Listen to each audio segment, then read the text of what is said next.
The unfortunate happened, and you've got to put a damage claim in for some damages by a guest, but you're worried that your guest will give you a bad review as a result. In this week's video, I uncover how I avoid bad reviews from guests I have to submit a damage claim on.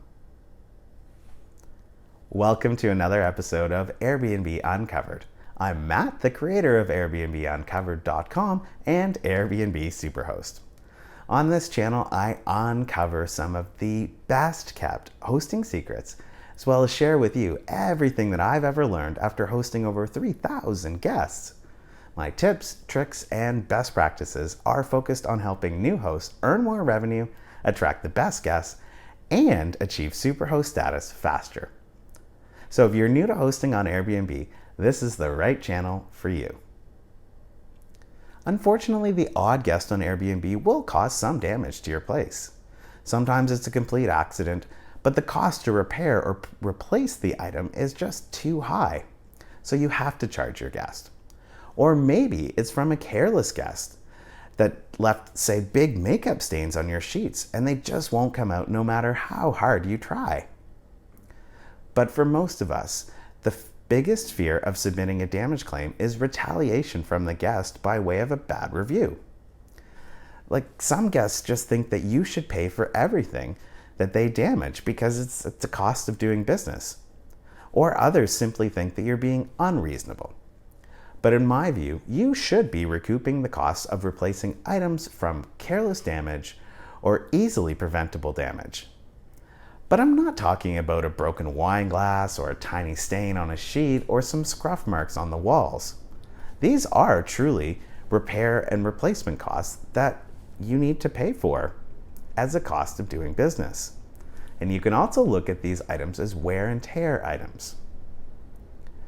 The fear of retaliation from a guest is real, since you have to submit a damaged claim within 14 days or before the next guest checks in, whichever occurs earlier. But the problem is that if you have another guest checking in soon after, you've got to submit the claim pretty quickly. And this is where the potential for retaliation comes in. After checkout, Airbnb sends a reminder email to guests to leave you a review. And then the Resolution Center will also trigger an email about the damage claim. So if both of these emails come in at the same time, then there's a good chance that your guest will give you a bad review if they think that your damage claim is unjustified. So what can you do? The answer is all about timing. So the first thing to do is to time your Resolution Center request as far apart from the email from Airbnb asking guests to review their stay. The review email is normally sent a few hours after the guest checks out. And there's two ways to space the timing. You're either going to force the review right away or wait until the last possible second to do your review. But I'm afraid that I can't promise that either way will work 100% of the time. But they're worth trying if you can avoid a negative review. So let me explain the first one, which is to review your guest right away. Since right after you submit your review, the Airbnb system sends an email to your guests saying that you've left a review. And if they want to see what it says, they have to either write a review or wait 14 days to unlock what you said. Then, once you see that your guest has reviewed you, you submit your Resolution Center claim. This option tends to work well if you believe your guest was negligent, but they think that they've done nothing wrong. The second option is basically the opposite of the first one. Instead of forcing the review right away, you submit the damage claim immediately, and then you wait until the very last day of the review period to review your guest. The idea here is to submit your review without enough time for your guest to submit theirs. And yes, this is a bit underhanded, but it works best if, well, we'll call it you had some differing points of view with your guest over Airbnb messaging. The best way to accomplish this is to set a reminder in your calendar for exactly 14 days after the guest is checked out. Set it early in the day because you don't want the review period to end without being able to leave a review. Question: Have you ever submitted a resolution center claim and then gotten a bad review as a result? Tell me about it in the comments below.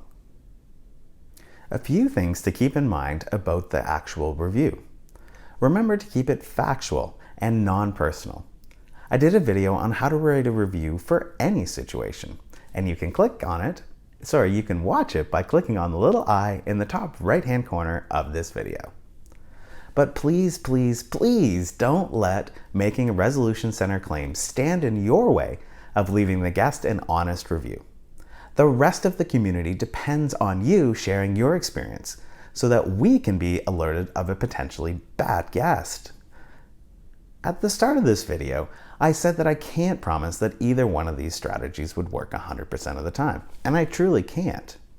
But what do you do if your guest does leave you a bad review that's untrue? The first thing to do is write a response to the review. The idea is to craft a response that disputes the facts of the guest review in a provable way that doesn't make your guest look like a moron. You can write something like, "I'm sorry to read that this guest didn't have a wonderful experience in my home. I'm afraid that I have to disagree with this guest's assessment of this or that, since it's inconsistent with my own views and the countless views of other guests who have stayed before this guest. Please see my numerous other reviews below this one."